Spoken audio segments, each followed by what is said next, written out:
와주시면 감사하겠습니다.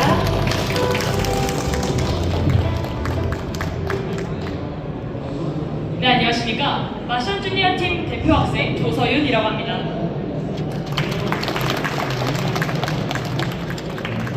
네, 여러분, 제 손을 한번 봐주세요. 제가 들고 있는 이거 과연 무엇으로 보이시나요? 지금 앞에 계신 분들께 나눠드리겠습니다. 혹시 뭘로 보이시나요? 네, 맞습니다. 가죽입니다.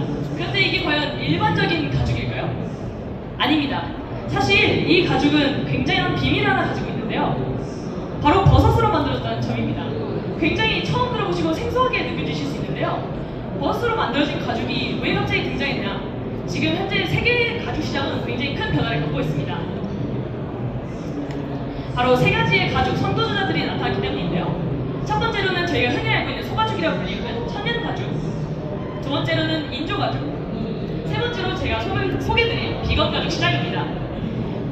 사실 이 전 세계 가죽 시장에는 이 세 가지의 가죽들이 있지만 각 두 가지의 가죽들에게는 점점 문제점들이 밝혀지기 시작했는데요. 천연가죽과 같은 경우에는 동물학대의 문제 또는 환경오염의 문제가 불거지기 시작했고, 인조가죽의 경우에는 이제 다양한 화학용품들을 사용함으로써 나올 수 있는 여러 가지 문제들과 이제 1년이라는 짧은 수명이 있습니다.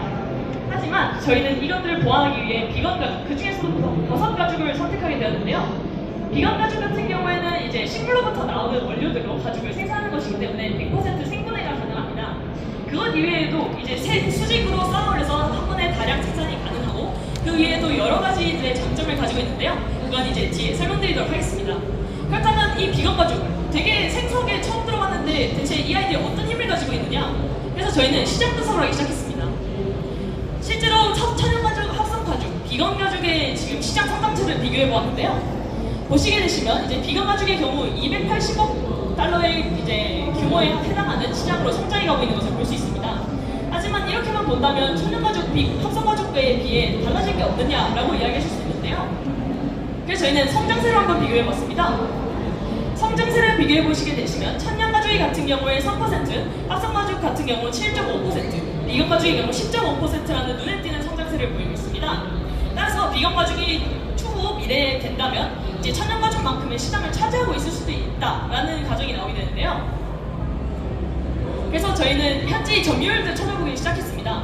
과연 이렇게 큰 시장인데 왜 아시아 쪽 또는 저희 국내에서는 그렇게 흔하지 않을까요?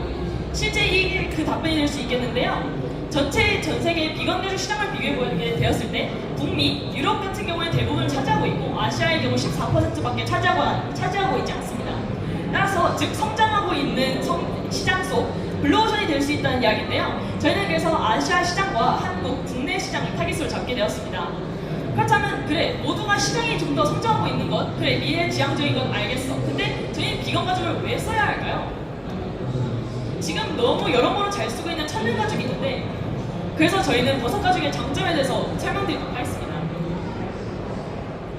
버섯가죽의 장점은 크게 세 가지로 나뉠 수 있는데요. 첫 번째로는 경제적입니다. 천연가죽, 즉 소에서 나오는 가죽을 얻어내기 위해 사용되는 물 사용량과 탄소 배출량의 90%를 절감할 수 있고요. 그 버섯가죽의 고유 특징만으로는 버섯의 균사를 사용하여 만드는 가죽이기 때문에 질김이 3.5배, 내면목성이 1.5배가 됩니다. 지금 앞에 나눠주신 가죽들 한번 늘려보시면 안 끊어진다는 걸 확인하실 수 있으실 겁니다. 그 다음 높은 효율성인데요. 이제 버섯가죽 같은 경우에는 버섯을 사용해서 만들어지는 가죽이기 때문에 이제 풀어놓고 소를 키워야 하는 것보다는 세로로 쌓아서 좁은 면적의 다량 생산이 가능해집니다. 그것 이외에도 소를 키우는 데 사용되는 6달에서 3년의 시간을 2주에서 4주만이면 똑같은 양의 가죽을 생산해낼 수 있다는 것이죠. 그렇다면 이렇게 경제적인데 그럼 이제 눈으로 수치를 보여드리도록 하겠습니다. 이제 소와 이제 버섯 가죽으로 만들어지는 1제곱미터당 평균 원자재 비와 가공비를 비교해 보겠습니다. 소의 경우 원자재 비와 가공비를 계산해 봤을 때 약 55,000원 정도로 측정이 되었습니다. 그러나 버섯 가죽의 경우 38,000원 정도로 측정이 되는데요. 이로써 비용을 35%나 절감할 수 있는 것으로 알게 됐습니다. 자, 생각해보세요. 질김이 3.5배, 내마우성이 1.5배입니다. 그런데 비용이 35%가 절감되었죠. 따라서 버섯 가죽은 떠오르는 신소재라고 볼 수 있겠습니다. 저희의 이제 수익 구조는 크게 B2B 정책을 사용할 예정인데요. 즉 저희가 이제 버섯 가죽을 제작한 다음 이 버섯 기반 가죽을 이제 가죽 소비자 즉 브랜드와 시장에 납품할 예정입니다. 저희가 납품할 브랜드로는 이제 가죽 소재를 기반으로 하고 있는 시장들을 고르게 되었는데요. 국내로 연호, 에그라또, 비건스칼 등등의 이제 기업들을 찾아보게 되었고 해외 같은 경우에는 스텔라, 맥카르티니, 브레이브, 제토맨 등등을 찾아보게 되었습니다. 이외에도 이제 버섯 가죽은 높은 강직도와 내마모성을 가지고 있기 때문에 자동차 시트와 같은 마찰이 자주 발생하는 내장재 또는 소모성 부품 등에 더 효과적으로 사용해 볼 것을 기대해 볼 수 있었습니다. 비즈니스 모델인데요. 이게 여기서 저희 다른 가죽 시장들과의 조금 차이점이 나타날 수 있는데요. 저희는 음식물 쓰레기를 사용해서 원자재를 절감할 예정입니다. 도대체 버섯 가죽에 음식물 쓰레기를 어떻게 도입하느냐라는 궁금증이 생기실 수 있는데요. 저희 먼저 지역 지자체들과 이제 아파트 단지들의 재료를 넣어 음식물 쓰레기를 수거해온 다음 음식물 쓰레기를 톱밥으로 변환하는 과정을 거칠 것입니다. 이제 톱밥으로 거치는 과정에 문제점이 있지 않느냐라고 하실 수 있겠지만 톱밥으로 거치는 과정은 건조와 분쇄, 세척만 있으면 되기 때문에 충분히 가능합니다. 그래서 톱밥으로 사용해서 버섯 가죽을 제작한 다음 이것들을 기업들에 납품하는 방식을 찾아낼 것인데요. 이렇게 되면 좋은 점이 저희 같은 경우는 원자재 값이 거의 안 든다는 것을 알 수 있습니다. 따라서 초기 비용과 그 이후에 나오는 수익들을 예상해 보았을 때 수익 분기점을 충분히 넘어갈 수 있다는 것이 밝혀졌습니다. 또한 저희는 다른 가죽 기업들과 달리 다른 가죽 기업, 즉 에르메스에 납품하는 다른 가죽 기업들과는 달리 다른 점은 이제 버섯 가죽의 이런 장점들을 살려서 굉장히 이윤을 다 많이 붙여 고급 가죽으로 팔려는 가죽 기업들이 굉장히 많은데요.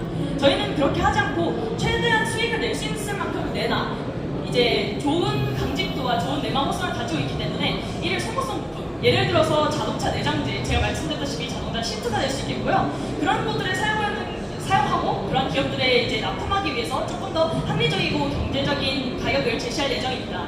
또한 이게 저희가 계산해봤을 때 총 330평을 가지고 배양하여 한 달에 매출 약 5천만 원 정도를 예상해볼 수 있겠고요. 순수익의 경우 700만 원 정도로 이제 가장 최소한 수를 잡았을 때 창출이 가능했습니다.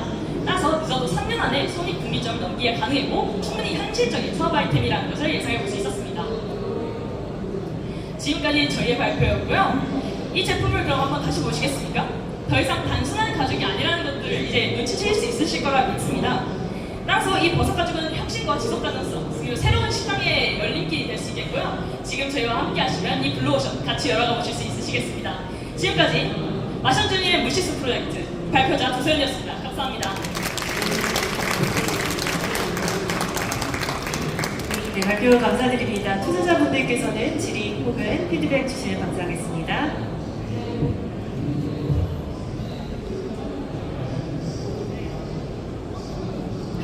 조사연 대표님은 몇 학년이에요? 고등학교 2학년입니다.